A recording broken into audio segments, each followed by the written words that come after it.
alivyozungumza mzungumzaji wa mwanzo wa msemaji wetu brother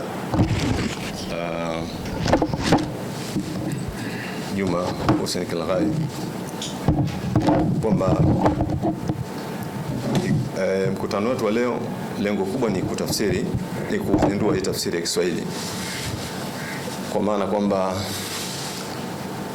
Watanzania waweze kujua kwenye kesi ambayo ni kesi kubwa, miongoni mwa kesi kubwa ambazo zimekuwepo mahakamani hivi karibuni na imetolewa hukumu, na baada ya kutolewa hukumu kukawa kuna mjadala mzito, na sisi kama alivyosema tukaona kwamba njia nzuri zaidi ni kuwafanya watu walio wengi waweze kufahamu wao wenyewe moja kwa moja kwamba kitu gani ambacho kilichoendelea mahakamani, hukumu ikoje. Na tukafanya juhudi kubwa wakati mijadala ikiendelea kule mtaani kujadili swala hili katika sura tofauti tofauti. Sisi tuliona kwamba tujikite kwenye kutengeneza tafsiri ya hukumu ili kila mmoja aweze kusoma na kujua kile ambacho kilichoamuliwa na mahakama kuu ya Tanzania. Kwa hivyo lengo la kikao chetu cha leo ni hilo moja tu la kutafsiri, la kuzindua hii tafsiri ya hukumu ya kesi kubwa ya kikatiba.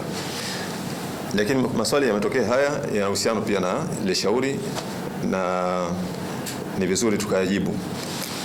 Swali la mwanzo tunauliza kwamba baada ya hukumu hii kutolewa, hali ya uongozi wa Kiislamu hapa nchini kwetu Tanzania, mfumo wa uongozi ukoje? Ndio swali la kwanza. Mfumo wa uongozi hapa kwetu, mahakama imetusaidia kuweza kuonyesha ni mfumo wa uongozi wa Kiislamu ukoje, kwa sababu kihistoria huko nyuma Waislamu walikuwa na uongozi wa pamoja, walikuwa na taasisi nyingi, lakini hatimaye zile taasisi zilitengeneza taasisi mavuli kabla ya mwaka 68 ambayo ilikuwa inaitwa East Africa Muslim Welfare Society. Kulikuwa kuna Jamii ya Islamia Tanganyika, Dodoma General Muslim Association, Arusha Muslim Association. Yani kulikuwa na taasisi nyingi sana hapa nchini kwetu Tanzania kabla ya uhuru, na zilikuwa zikifanya kazi za maendeleo, zinajenga mashule, zinamiliki ardhi na kila kitu. Lakini pamoja na hizo taasisi zote, lakini walifika mahali sasa wakatengeneza umoja, yani jumuiya mavuli, ambapo hizo taasisi zote zikawa chini ya hiyo jumuiya mavuli. Hii sasa ilikuwa ni jumuiya mavuli kubwa ambayo ilikuwa inaitwa East Africa Muslim Welfare Society. Ilikuwa inajumlisha Waislamu wa Kenya, Uganda, Tanzania, Burundi, Sudan kwa ujumla.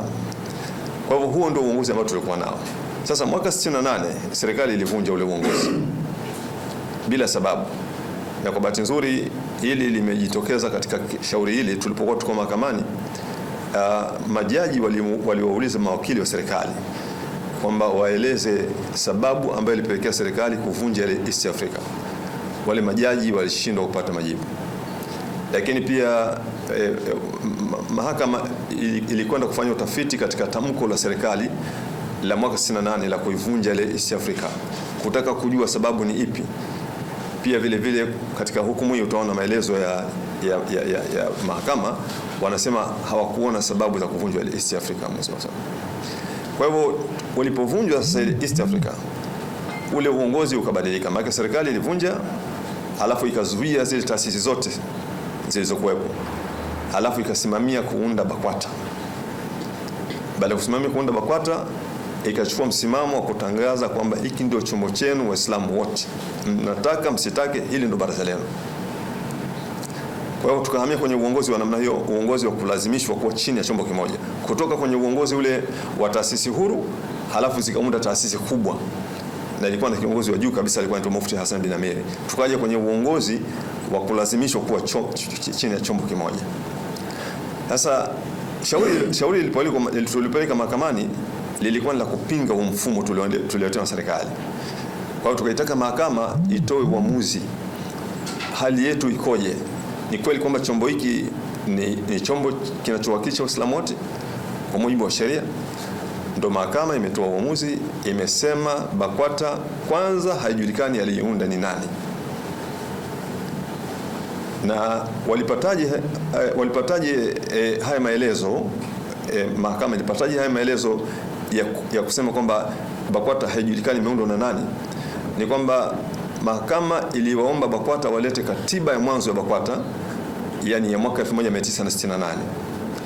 Kwa kawaida katiba ya mwanzo ndani yake ndio kuna wanatajwa wale waasisi wa kile chombo, yani waasisi wa taasisi yote ile. Ukitaka kuwajua nani walianzisha chombo hiki hapa, basi unakwenda kwenye katiba ile ya mwanzo. Mahakama iliwaomba RITA kama ndio wanahusika na katiba zote za vyama vile ambavyo vimesajiliwa kwa bodi ya wadhamini, wakaomba Wizara ya Mambo ya Ndani kama wasajili wa jumuiya zote, na wakaomba mwanasheria mkuu wa serikali, na wakaomba BAKWATA wenyewe kwamba wapeleke mahakamani katiba ya mwanzo ya BAKWATA. Hawakupeleka katiba ya mwanzo ya 68, badala yake walipeleka katiba ya mwaka 1999 ambayo ndani yake hakuna majina ya waasisi wa ile baraza. Kwa hivyo ndio maana mahakama ikafika mahali ikasema kwamba hiki chombo hakikuanzishwa na Waislamu na haijulikani imekianzisha nani. Kwa hivyo uamuzi ule uliotolewa pale unatoa maelezo kuonyesha ule mkao wetu sasa wa uongozi. Mkao wetu wa uongozi ni kwamba tuko taasisi tofauti. Yaani tuna mabaraza mengi. Kuna Baraza Kuu la Jumuiya ya Taasisi za Tanzania, kuna BAKWATA, kuna Baraza la Sunna Tanzania, kuna Baraza la Misikiti, kuna Hayatul Ulama na mabaraza mengine mengi. Huo ndio mkao wetu ambao tuliona kwa sasa. Kwa nini tumekuwa kwenye mkao huu wa taasisi? Kwa sababu ule mkao wa kuwa na taasisi mwavuli ulivunjwa mwaka 1968. Kwa hivyo sasa hivi tuna mkao wa taasisi tofauti ambazo hizo taasisi ziko huru, na kila mmoja ina haki ya kikatiba ya kuweka uongozi kulingana na katiba yake jinsi ilivyo. Yaani leo hii unaposikia kwa mfano kuna shekhe wa mkoa, kwa mfano BAKWATA wanasema wana shekhe wa mkoa, kwa mujibu wa ufafanuzi sasa unatolewa na hukumu hii, yule shekhe sio shekhe wa Waislamu wote, yule ni shekhe wa mkoa wa BAKWATA. Kuna shekhe wa wilaya, yule ni shekhe wa wilaya wa BAKWATA. Kuna shekhe wa kata, ni shekhe wa kata wa BAKWATA. Kuna mufti, yule ni mufti wa baraza la BAKWATA. Taasisi nyingine nayo ikipenda pia inaweza ikatoa uongozi wake na ikawa ni halali kwa ule uongozi.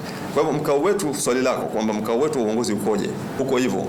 Yaani hatuna taasisi moja ambayo taasisi zote ziko chini yake kwa mujibu wa hukumu iliyotolewa.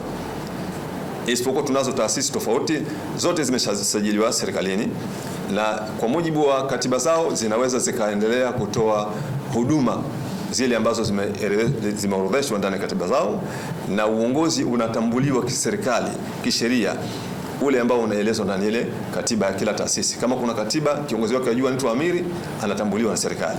Kama kuna ambaye anaitwa mufti, anatambuliwa na serikali kama kiongozi wa hiyo taasisi. Huo ndio mkao wetu wa uongozi kwa ujumla. Labda hapa niongezee tu ufafanuzi kwamba hii ina maana gani? Hii ina maana kwa sasa inatupa fursa Waislamu, kama tunahitaji kurudi kule katika ule uongozi uliovunjwa serikali, tunaweza kurudi katika ule uongozi. Kwa maana kwamba jumuiya zinaweza zikakutana za Kiislamu zote, BAKWATA, BASUTA, Baraza la Misikiti, BAMITA, kwa pamoja tunaweza tukakaa kwenye meza tukakubaliana kwamba tuunde chombo mwavuli kwa pamoja. Kikiundwa chombo kwa utaratibu huu, hiki chombo kitakuwa cha Waislamu wote kwa sababu kimeundwa kwa uwakilishi wa Waislamu wote. Hii ni fursa ambayo baada ya hukumu kutoka ambayo Waislamu wanaipata kutokana na hiyo hukumu iliyotolewa. Hiyo ndio hali ya uongozi wetu kwa ujumla kama swali lilivyokuja. Swali la pili lilikuwa linaeleza kwamba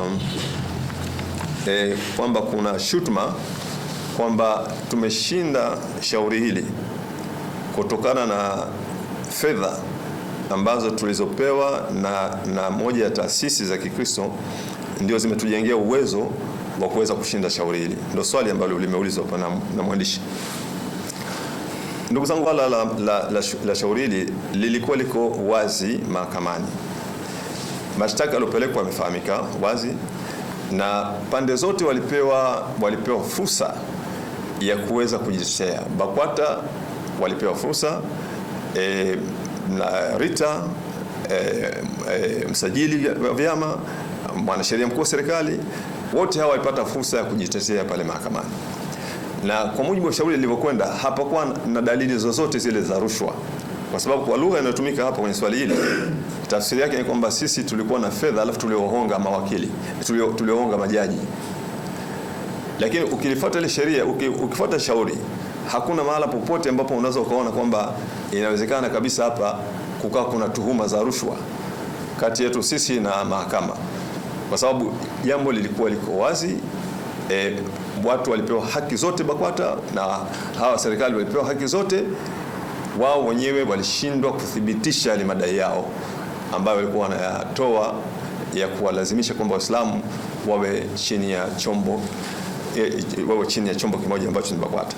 Na lazima tuelewe hapa, ndugu zangu, katika shauri hili washtakiwa wakubwa ambao tuliwashtaki sisi ni msajili wa vyama Wizara ya Mambo ya Ndani. Hawa ndio washtakiwa namba 1. Alafu na kabidhi mkuu wa serikali ambaye ni Rita ndio mshtakiwa namba 2, na mshtakiwa wa 3 ni mwanasheria mkuu wa serikali. Hawa BAKWATA wameshtakiwa kama watu walikuwa wanatumiwa na vyombo hivi, kwa sababu hawa Rita na msajili wao ndio wanautamka kwamba hiki ndio chombo chenu Waislamu, yani mkitaka mstake hili ndio baraza lenu. Wao ndio walikuwa wanatamka. Sasa BAKWATA walikuwa wanafaidika yani kutokana na hilo tamko. Kwa hivyo wao walikuwa wanatumiwa. Kwa hivyo sisi tumewashtaki kama watu ambao walikuwa wanatumiwa, lakini wenye jambo lao hasa la kulazimisha uongozi ni serikali. Na serikali ilipata fursa ya kuweza kuleta ushahidi juu ya ile madai yao, wameshindwa kuleta ushahidi pale.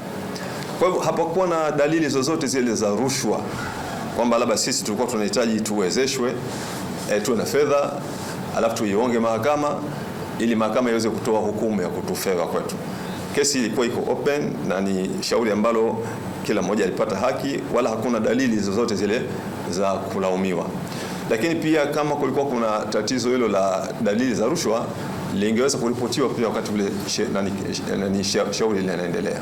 Kwa hivyo hayo ni maelezo nafikiri ya kawaida tu ya mtaani ambayo hayana msingi wote ule. Swali zuri sana. Ndugu zangu, Waislamu wameishi katika kipindi kigumu sana toka mwaka 68 ilipoundwa BAKWATA. Miongoni mwa mambo ambayo wameishi na ugumu nayo ni BAKWATA kuendeleza kile kilichofanywa na serikali. Serikali ilinyang'anya mali za Waislamu alafu ikawapa BAKWATA. Tena iliwapa moja kwa moja kwa maana kwamba ni mali zao. Lakini BAKWATA wenyewe pia walianza huu mtindo wa kunyang'anya mali. Toka mwaka 68 wamekuwa wanavamia mali za taasisi zingine, wananyang'anya kwa nguvu kwa kushirikiana na vyombo vya dola. Hawa tuliwapeleka mahakamani, Rita, Wizara ya Mambo ya Ndani, wanashirikiana wanapora mali za Waislamu. Na nitatoa mfano mmoja kwa hivi karibuni.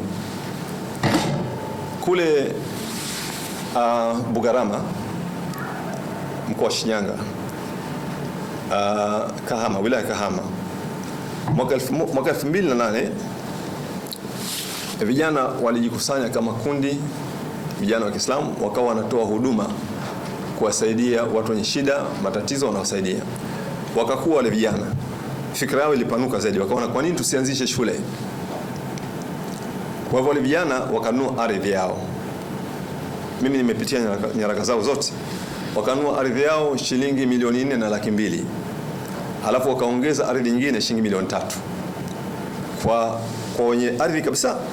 Halafu ile ardhi wakaisajili katika mamlaka zote zile za serikali, ngazi ya kata, kijiji, wilaya, mkoa, yani zile mamlaka zote zile za ardhi wakapata usajili wa zile ardhi yao. Halafu wakakubaliana na mkandarasi ajenge shule. Mkandarasi kajenga shule ya awali na shule ya msingi. Wakaenda Wizara ya Elimu, kamishna akawapa umiliki na umeneja, akawatambua, wakawa na rani ile shule. Wakaenda Rita, wakasajili bodi ya wadhamini Rita kwa barua ya Baraza Kuu la Jumuiya na Taasisi za Tanzania ambayo ndio iliwatambulisha, na barua ya mkuu wa wilaya. Ikawa ni chombo kamili kilichokamilika pale. Mwaka 2025 wakapata taarifa kwamba taasisi yenu imefutwa. Wakawa wanafuatilia. Wale walikuwa wanaitwa kamati ya maendeleo ya Waislamu Bugarama, registered trustee of kamati ya maendeleo Bugarama, wamesajiliwa kihalali. Wakapata taarifa kwamba taasisi yao imefutwa, wakafuatilizia. Walipokuwa wanafuatilizia, ghafla wakapata nakala ya barua inatoka RITA. Hiyo nakala ni barua ambayo inatoka RITA inakwenda kwa katibu mkuu wa BAKWATA. Hiyo barua maudhui yake inasema hivi: rejea barua yako kumbukumbu namba fulani. Yani RITA wanamwambia katibu mkuu wa BAKWATA, rejea barua yako kumbukumbu namba kadhaa ambayo ilituomba tuifute bodi ya kamati ya maendeleo ya Uislamu Bugarama. Anasema ombi lako tumelifanyia kazi, tumeifuta kamati ya maendeleo ya Uislamu Bugarama, tulifuta na tumeweka tangazo katika gazeti la serikali namba kadha kadha kadha. Kwa hivyo kuanzia sasa tunakupa taarifa kwamba shule hiyo sasa hivi tumeiweka chini ya bodi ya wadhamini ya Baraza Kuu la Uislamu Tanzania BAKWATA. Kuanzia sasa hivi fanya kazi ya kuhakikisha kwamba unapata vibali vya umiliki vya hiyo shule na uendeshaji mara moja uanze kufanya kazi. Na wakasimamiwa na serikali, wakenda wakawatoa ile kamati ya maendeleo Bugarama. Hivi tunavyozungumza leo hii shule iko mikononi mwa BAKWATA. Yani hiyo ni shule ambayo ni tukio ambalo ni la mwaka 2025. Bahati nzuri hii kesi imekwenda mahakamani sasa hivi. Lakini tukio hai. Hawa kamati ya maendeleo wametafuta ardhi wenyewe, wamejenga shule wenyewe, wamekwenda kusajili bodi ya bodi ya udhamini. Halafu wanafutwa na wananyang'anywa shule. Na yule kabidhi wasi haelezi kafuta ile bodi kwa kifungu gani cha sheria. Na BAKWATA haya, na kupeni mfano ndo maisha yote ya BAKWATA. Huu mfano na kupeni wa Bugarama. Tunayo matukio namna mengi kabisa. Huu ni uporaji, hii ni dhulma, huu ni unyang'anyi. Hawa ni watu wanatakiwa kuenziwa. Watu wanajikusanya mahali pamoja, wameanzisha huduma ya elimu, wanaporwa shule yao. Kwa hivyo nimejaribu kujibu swali kwamba ni mambo gani hasa mazito yanapelekea mpaka msikubali BAKWATA. Mfano ni hii nakupa mfano Bugarama, lakini nenda Jabal Hira Morogoro, kuna tatizo kama hilo la BAKWATA kuvamia mali Jabal Hira, shule Jabal Hira Morogoro. Ukienda Dodoma kuna tatizo kama hilo. BAKWATA ndo taasisi pekee hapa nchini kwetu Tanzania yenye migogoro mingi na taasisi zingine iliyoko mahakamani, ndio inaongoza, na karibuni yote ni ya uvamizi, dhulma, uvamizi, fujari na kadhalika. Ndivyo ilivyo. Kwa hivyo haina taswira ya ambayo inaweza kufanya watu waone kwamba kuna umuhimu wa hawa watu. Yani ni watu ambao wanaleta tafrani kila siku katika jamii ya Kiislamu. Tatizo kubwa sana. Laiti kama wangelikuwa ni kama chombo kingine, hakuna tatizo. Yani kwa mfano wao wangekuwa wamekwenda wakati wa mwaka 68, wangeenda kusajili chombo chao, baada ya pale wakaanza miradi yao wenyewe, kwa kuna tatizo. Lakini tatizo ni hilo la kuingilia mambo ya taasisi zingine. Kwa kifupi sana niseme kwamba nimejibu maswali yako yote matano kama ilivyokuja, na wenzangu waliongezea, labda kama kuna kipengele ambacho msemaji wetu mkuu hapa kama kuna kipengele nataka kukiongeza sawa, lakini nafikiri tutakuwa tumekidhi ya maswali kama jinsi ambavyo yatoka. Lakini kubwa zaidi tuomba turudi kwamba leo ni kwa siku ya uzinduzi wa hii tafsiri yetu ya hukumu ya Kiswahili. Mimi ombi langu ni kwamba Watanzania tujitahidi sana, kila mmoja ajitahidi kwamba unapata nakala ya hii hukumu. Imetafsiriwa kwa Kiswahili, ni hukumu kubwa, nzito, nzuri, iko wazi.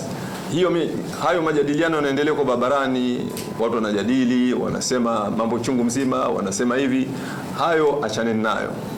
Nyinyi chukueni hukumu hii, someni, mtaona jambo hili lilivyokuwa liko wazi, na itatusaidia sana katika uelewa wa hali ya uongozi wetu wa Waislamu hapa nchini kwetu Tanzania. Kabla hujamaliza, labda hii nakala inapatikana wapi, kama ina huko inakuwa? Sawa, swali zuri. Hii nakala itapatikana katika maduka yote ya vitabu, lakini kwenye mikusanyiko mikubwa. Kwa mfano kwa Waislamu kesho Ijumaa katika misikiti itapatikana, lakini kwenye maduka mengi ya vitabu itapatikana, na baada ya muda si mrefu pia tutaiweka kwenye mtandao. Kwa hiyo watu pia wanaweza kupata kuisoma moja kwa moja kwenye mtandao. Lakini katika kipindi hiki pamoja kwenye mtandao, mimi na ushauri wangu watu wajitahidi sana kupata nakala ya hii kitabu halisi. Ni jambo ambalo kubwa sana. Nitumie fursa hii ndugu zangu kuwashukuru. Nirudishe kwa msemaji wetu, kama kufunga basi atufungie jambo letu. Nashukuru sana kwa